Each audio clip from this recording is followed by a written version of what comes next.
Hey everyone, it's Jessica Michaels here with a Cherry on Top Crafts with another Technique Tuesday for you. Today we're featuring die cutting, and I'm using a sketch that was posted by the Scrapbook and Cards Today magazine Facebook group.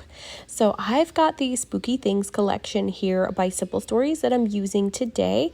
I grabbed the small 6x8 paper pad, and I'm just going to use some scraps today.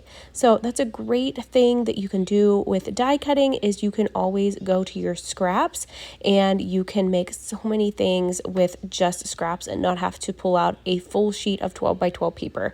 So I've got some smaller dies here. The sketch that I'm using has squares on it, but I'm actually going to be using hexagons because that's one of my favorite shapes, and I thought it would just be perfect for this layout. So I went ahead and cut a whole bunch of hexagons, and now I'm grabbing these gorgeous dies. This is an alphabet set. It's called Pooh's Alpha, like Winnie the Pooh, and it's by Spellbinders, and I love this font. I did run into a little whoopsie with this die set.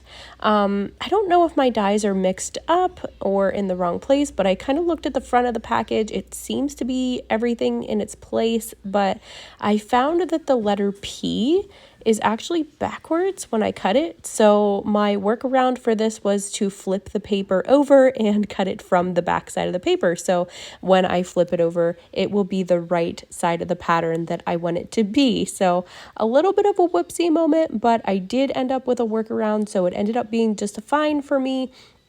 And I went ahead and cut all my letters out to spell out the word cupcake because my daughter is actually eating this very, very orange cupcake.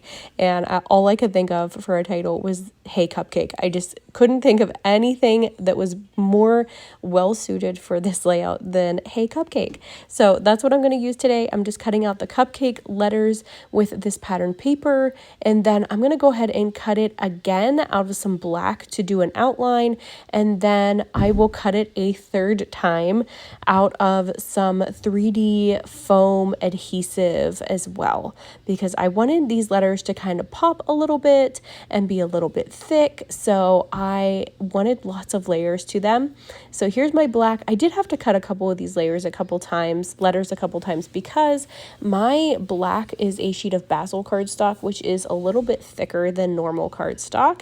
So it was having a little bit of trouble cutting through this thicker cardstock. So if you're going to use this alphabet die set, I recommend using paper that's not super thick, or if it is thick like I did, I just ran it through my manual die cutting machine a few more times. I think I ran it back and forth about 6 times just to make sure that it was cutting through the whole paper.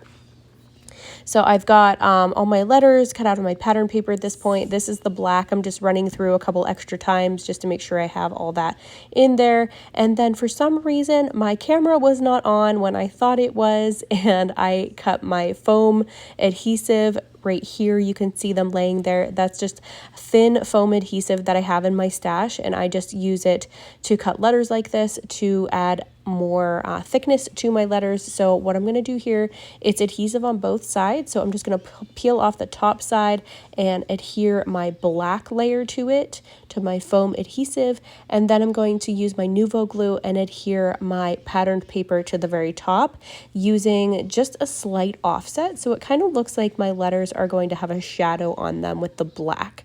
I just wanted them to kind of pop on this layout because my background itself is white. I used some textured color book textured cardstock for my background, and I wanted my letters to really pop on that background and not get lost because it was kind of white on white. Even though it has polka dots on that pattern, it was still kind of white on white. So I didn't want to lose my title anywhere, and I wanted it to just kind of have a little something and make them pop a little bit. So that's something fun that you can do when you're die cutting letters, is you can create a little shadow or offset with them by just adding another layer in another color. My hexagon dies here are from a nested hexagon set. I believe it's by Echo Park. And then I've got my 2 photos here. I'm just going to go ahead and quickly mat these with some white cardstock. That's all I'm really going to do to my photos. I'm not going to add a whole bunch of layering behind my photos on this one because I have so much color going on with all my hexagon shapes that I don't want to take away from my photos. I just want my photos to pop up against all of those cute little hexies. And you'll see here, this is how I distress mine and make them just look really fun. I actually take and rough up all of the edges with my fingernails, and then I just crinkle them all up in my hands, and then I just use some Nuvo glue and just glue down a little bit that's touching the paper, and I leave them kind of all crinkled up like that. Now, I am going to do some machine stitching on this with my sewing machine, so they are going to flatten out a little bit, but you'll see me peel them back up off the page. So I have most of them here down at this point. I'm just showing you how I get these little ones. You don't have to do all of them. The sketch has, I think, 4 or 5 rows of squares. I only did 4, and I cheated a little bit, and I did not do them behind my photo because, let's be honest, you're never going to see behind your photo. Nobody's ever going to peel your photos up and be like, oh, she didn't put hexagons behind here. No one's going to do that. So I am just kind of cheating a little bit and making these little hexagons go a little bit further in case I needed more of them by cutting these in half and only using half here behind my photos. And then I have extras to use elsewhere. I kind of kicked around using another row on the right side of my photos, but in the end I left that plain, and I just ended up adding a border strip. My border strip's laying there. I actually cut that from a photo play die that I ran through my manual die cutting machine as well. It's just a photo play border die set. I think there's like 5 different ones in there, and I cut a couple different ones so that I could kind of choose between the two. My son actually made that. Is that not the most adorable thing that you ever saw? It's a little pizza, and he used a YouTube tutorial. Whenever I was making this layout, he was over there coloring on his little desk, and it just is so adorable. It has little hands and feet. So I actually hung him up right in front of me so I can see him when I'm crafting, but I just thought that was so funny. But anyways, I used the little border die by Photo Play, and then I'm going to tuck that just along that right side of my photo as you see here, and I'm going to add my letters and my title on the bottom of my photo, just using some Nuvo glue to get this to adhere to the back of my photo. I'm going to grab some foam tape as well and actually pop my photos up just a little bit. I don't want to pop it up too much because then you'll see that I only used half of my hexagons. But you can see here I did my machine stitching on my Brother sewing machine. I just have a cheaper Brother sewing machine that I got from Walmart. Nothing spectacular. I do use it for fabric and paper both. So when I'm using it for fabric, I do make sure I switch my needle out because paper dulls your needle down a lot. So if you're going to be using it on fabric, make sure you swap out your needle. I've got some little paper strips. This is from some 12 by 12 papers from this collection that I had some scraps of. So I just cut down my scraps, and I'm just distressing the edges to put these on the sides of this layout just to match that sketch design and how she had it. I think this sketch actually, to me, looks like an Allison Davis sketch, so I'm not sure if it's hers. I'm not 100% sure, but it looks like one of hers. But this sketch was posted on Scrapbook and Cards Today Facebook group. But there's also a ton of sketches in the Cherry on Top message boards.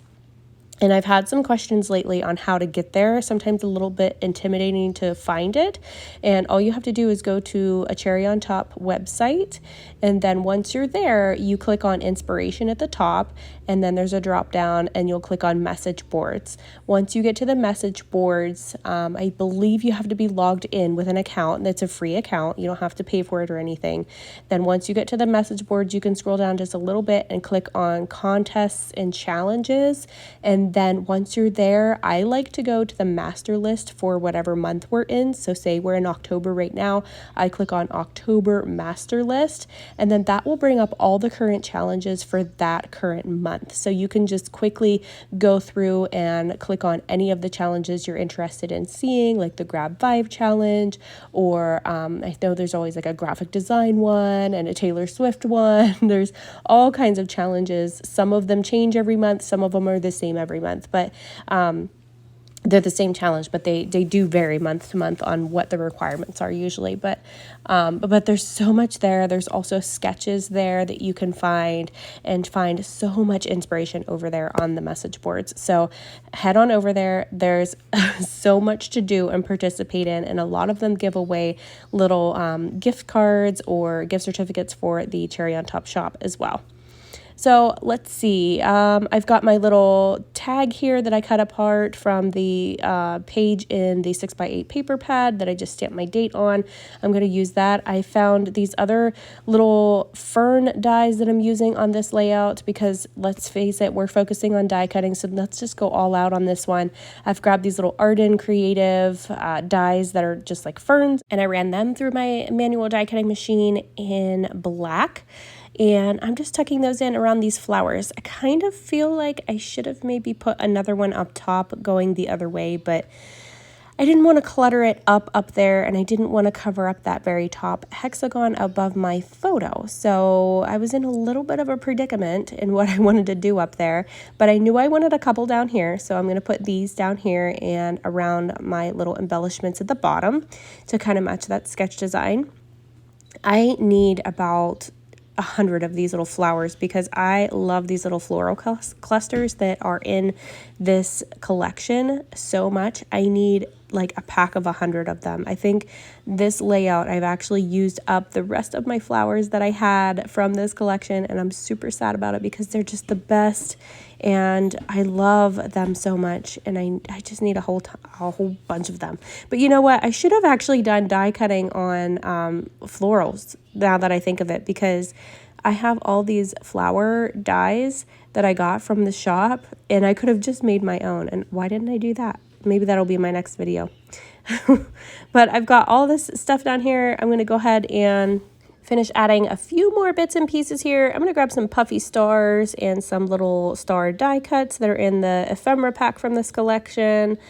I'm going to add a couple more little pieces here and there, like that boo from the puffy stickers here. This is the little puffy sticker sheet. They do come double-sided, so there's 2 sheets in that ephemera pack. And then just add little bits and pieces. I thought it was missing something on the top, like on the left over there. So I'm going to end up adding a little ghosty over there just to add a little cluster of something. I'm a big cluster scrapper, so I love to scrap in little groups and clusters of embellishments. So that's what I'm doing here. I'm just pulling that paper apart so this little ghost looks like he's peeking out of the layout. I kicked around adding a flower up there or over by this ghost, but in the end I decided on a couple stars over here and a little word phrase as well. I thought I was going to use this chipboard flower. It didn't make it on the layout. I thought, you know what, I'll save that for another video because I thought I used up all my flowers, but then I found that chipboard one. So I'm going to save that guy, use it on something else. I'm going to put this cute little word phrase from the sticker sheet, and I'm going to add some little faux stitches here as well. I felt like it needed a little bit of little X stitches up here. So I've just pulled that off of one of my sticker sheets from Pretty Little Studio that has the fake stitches, and it was just perfect for that to kind of finish off that little cluster. Used my tiny attacher stapler and of course my favorite black splatter. These are the black Color Shine splatters or Color Shine spray by Heidi Swap. It is back in stock in the Cherry shop. I made sure I grabbed a couple, so if you guys want that, make sure you grab it from the shop because I haven't seen it in stock for a very long time. So I was so happy to see it in stock in the Cherry shop, and I gobbled up a couple of those so I have them for future layouts. So here is the finished layout. I absolutely love how this one came together. I hope that you guys were inspired by this die cutting, and I hope you learned a few things and got some tips and tricks from this video. So thank you guys so much. If you have any questions, leave them in the comments for me. Have a great day, guys. Bye-bye.